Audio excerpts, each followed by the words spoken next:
Thanks for joining us here on KREM 2 Plus. I'm Caitlin Galloway here with Mike Pellicio, head coach of the Spokane Impact soccer team. And let's get right to it. Of course, we have this trophy sitting next to us. You guys are league champions this year. Super exciting. Just, what was that like to take home a championship in the league's first year? It was wonderful. I mean, you always try to win the games. It wasn't our primary goal. Our primary goal was to inspire people, which we did right out the gate with our players just being so wonderful to each other, wonderful to the opposition. But, wonderful to get the result that we got, which was, we ended up beating the Colorado Springs Switchbacks in the final, which was really cool. We traded results with them, so it was not a foregone conclusion that we would win that game at all. Now let's go all the way back to tryouts, which is the first time that I, saw this team and got a kind of behind the scenes look. A lot of athletes super excited about this project, this team, this league. Did you anticipate kind of at tryouts being where you were when you guys ended the season? No, because again, with our target being inspiration and really participation, we just wanted athletes to have the opportunity. So I had no idea that our team was going to end up being pretty good, nor did I have any idea that our players would take to the instruction so well. So yeah, just a nice surprise. What kind of growth have you seen from these players this season? Tons of growth. So, as the coach, I mean, everyone kind of has this picture of a coach and you have a whistle and you yell out what to do and then the players do it. That's not really how it works, and that's not how our brains work. So as the season went on, the team became less reliant on our coaches and more reliant on one another. So that was really cool to see them kind of just solving their own problems. So it gave us an opportunity to step back and go, I think they got it. It was pretty cool. So I had the chance to talk with Neil Vinyals of Velocity FC, who kind of stepped up to help really make this a reality. He's obviously really passionate about expanding opportunities for athletes. How have you seen your athletes really thrive in this environment that was created? I mean, it's an environment that, like you said, it's created. It didn't always exist. It hasn't existed in this country yet, a year-round league exclusively for athletes with disabilities. So, yeah, they absolutely thrive, as I knew they would, as Nil knew they would, just by being given the opportunity. So seeing our athletes do what they do on a stage like they have, they're being treated like professionals, they're being, flown all around the country in order just to compete is an experience that I never thought I would see in my lifetime. I saw on your guys' social media, James McCormick, playoff MVP. Just how would you describe his impact on this team this season? James is very much like a coach. So, even in the airport when it's like one of us is going from A to B, I'm like, James, would you mind walking with your teammate to Panera and back? He's like, yeah, I got it, dude. So James was really fantastic in that sense. And also, James hadn't even played soccer before. Wow. He's just a really good athlete and a really good dude, and he accepts instruction so well and rolls with punches. And, he just made everything work for us. So I was especially happy to see him get the playoff MVP. You kind of, I feel like, have experience that really seems perfect to get this league off the ground. You have a background as a special education teacher, is that right? Yeah. And also as a soccer coach. Yeah. What has it been like for you to blend kind of those passions and those skills together to do something like this? It was a very unique opportunity to even have the conversation with Nil about coaching this team. And then later the conversation with Ryan and Katie about coaching the team too. So what I realized for myself quite a few years ago is that I actually don't necessarily enjoy coaching or teaching or any of that. Like it's leading the process. So, the fact that we got soccer, my, all-time love, and then my current career, which is special education teacher, which I've also fell in love with. And I got to lead that process, and I got to bring all these other coaches that I admire from our community in.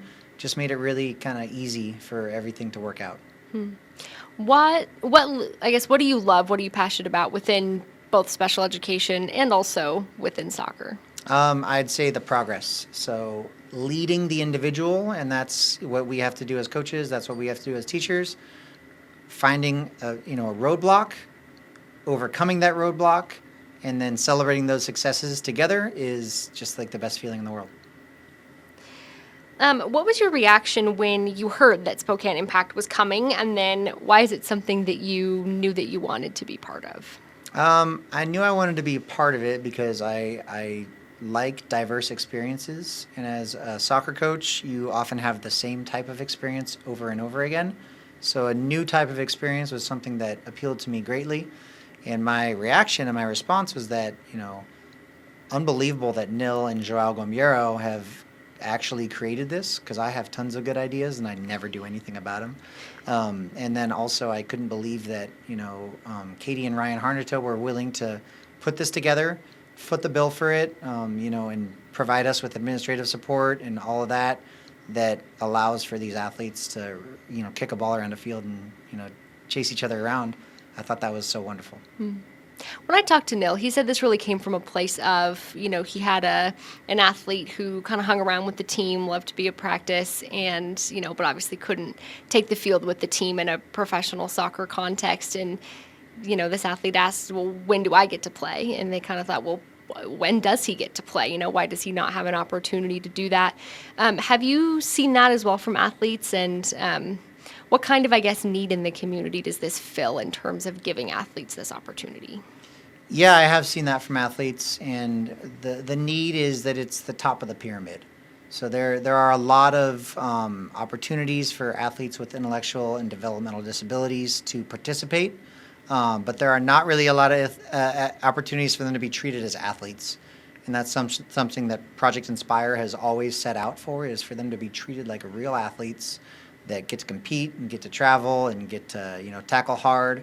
There's not a neurotypical peer of theirs playing in the game. It's that it is a truly unique and exclusive opportunity for them. I think that was a big part of what Project Inspire set out to do, and that was a really great thing to see happen. I'm sure we could spend this whole time in this interview just talking about each individual athlete and their impact on this team. Who were a couple that really stood out to you that either maybe grew the most over the course of their season, or really made an impact on their teammates or on just getting this team started? One in particular that stands out is Raquel Kohler from Ridgeline High School. Raquel made she made a tackle against Joe, who's the best player from the Colorado Switchbacks, that I clipped out so I could show players how to tackle. So it's just a really good example of how you get your plant foot there. You have a block tackle with your back foot. She won the tackle against who I consider to be the best player in the league. And I clip it out, and I showed it to a bunch of coaches this weekend at a D course that I was teaching for U.S. Soccer, because I thought it was really appropriate. So Raquel certainly stands out. Nathan Dingfield was the player of the fixture when we were in here in Spokane. He really stands out, too, with the way that he's kind of brought the whole group together and decided to test the waters on leadership, which a lot of people aren't interested in any form of leadership, and Nate was really good with that. And then our two goalkeepers, Jesse and Mariah, were really great all year long with their ability to, set attacks from the very beginning by rolling the ball out, having the bravery to try to play through pressure, and then off the field, they're kind of like the social chairs too, which is great. Obviously, this league is pretty small to begin with. I believe there's only 4 teams. Where do you see this league going in the next couple of years? Do you think that it has the potential to grow?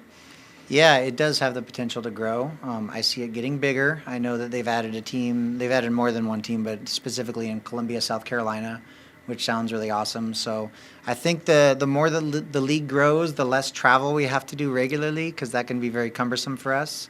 But also, I think that communities should have this offering, and if we continue to have progress and show ourselves as we have, and the athletes keep enjoying themselves, then I don't see any reason why this can't continue to add around cities in the West Coast and the South, the Northeast and Midwest. What was that schedule kind of like in terms of, none of those teams are necessarily super close to Spokane, super easily accessible, I guess, if you will. Yeah. What did that schedule look like for you guys during the season? A Friday travel day, where we hopefully get there not too late, hopefully without delays. I know some teams got some serious delays. Saturday morning, right out the gate, we're playing 2 games before 1 p.m. And then we do something together, all of us, every player, every coach, every traveling family member. We would all do a cultural event together, get up Sunday, have the last game of the weekend. Some teams sprint off to the airport. Some teams have a leisurely opportunity. Inevitably, you get in at midnight and you're tired, and your family members come to pick you up, and then you go to work in the morning or go to school in the morning, whatever you have waiting for you on the other side. Are a lot of these athletes, you mentioned there are some from some local high schools. I'm sure there are some that are involved in local community organizations as well. Where do the athletes that make up this team primarily come from in terms of what their background of soccer experience looks like? Yeah, there's quite a few. You have to be 16 or older, so there's quite a few Meade High School players. There's one from Ferris, Ethan right down the road. There's Ridgeline, so there's some high school students. There's some young adults who graduated from high schools in our area, and then there's some older adults. There's a player who's 3 months older than me. It's actually James. He'll hate that I said that.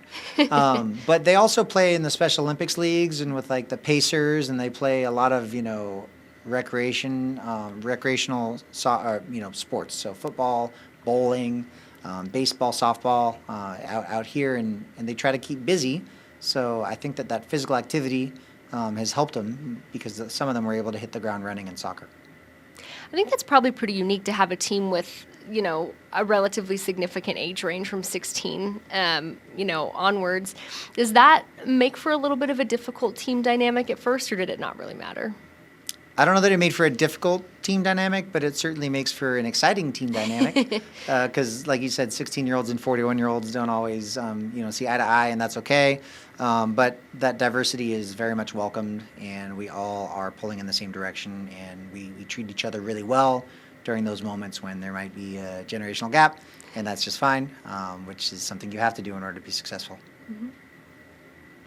How have you seen the Spokane community really support this team? The Spokane community has been wonderful. So when we went to these other locations, also treated so well. There's people playing drums in the stands and some really cool support. And we had the biggest numbers here in Spokane. So not that the other communities were not supporting it. It's just if you count the people that came out to the Hub Sports Complex to support us, we had more than anyone else. Regardless, they're cheering for everyone. So it was really, really awesome to see our community show up the way that they did. And I would expect that in the future, that will probably only grow here with our community, the way that everyone's been treated. I was going to ask, too, obviously, the championship win is a great reason for the community to continue to support this team. Mm-hmm. But outside of that, why should people be excited about this? And why is this something that you think will just continue to grow and grow in this community? That's why people should be excited, is because it will continue growing. So, when I was a kid and I was in high school, there were students with intellectual and developmental disabilities. They were off in the corner. That's just the way that the schools did things. It's not like that now. I came here today from Shadle Park High School, where one of my students is the most popular student in school, probably high fives and hugs every time he walks through the hall. It wasn't like that, 25 years ago. It's absolutely like that now. And this new generation, Gen Z, is that what we're calling them? They're really kind toward people with intellectual and developmental disabilities. So like I said, I don't anticipate that changing, so this is just how it's going to be, I think. What is your vision for the future of this team as it continues to grow? Oh, man, that's a good question. I'm not so good at looking into the future sometimes. I just want the players to enjoy themselves, to have fun, to improve as soccer players, and for that to transcend from the field into their daily lives. Like I said, our goal was to inspire people to accomplish things they never thought possible. So hopefully there's some people around the corner looking up at, James McCormick, looking up at Raquel Kohler and saying, why can't I do that? That would be more than, satisfying for me. This kind of goes along with that, but what is your message to those athletes that maybe now are seeing some of those players that have really stood out this season and they thought, oh, well, I didn't know that was a possibility for me, but maybe now it is? The message is that it is a possibility. If you want to play soccer, you should be playing soccer, and there's really no barriers in your way. It is a competitive team, so not everyone makes the team, mm-hmm. which can become difficult. But again, that's offering an opportunity that I had and you had growing up. We want everyone to have that same opportunity. Fantastic. I know, obviously, we're maybe taking a little break, celebrate this championship, but when does your next season start? I think that our first games will be in March. Okay. They haven't really nailed it down exactly, so we'll be training in late January, early February, and instead of having a tryout, which has all types of connotations of pressure and all that, we'll just start the team training and invite trialists to come out. They don't need to be invited. All they need to do is come out. But if you want to give it a go, we'd love to have you. after a few sessions, we'll say this is a good fit, or maybe it's not the best fit, and that'd be the way that we're going to proceed. Fantastic. I love that this opportunity has been created in the community, and thank you so much for joining us today to talk about championship and all things Spokane soccer. I really appreciate it. Of course, thank you for having me.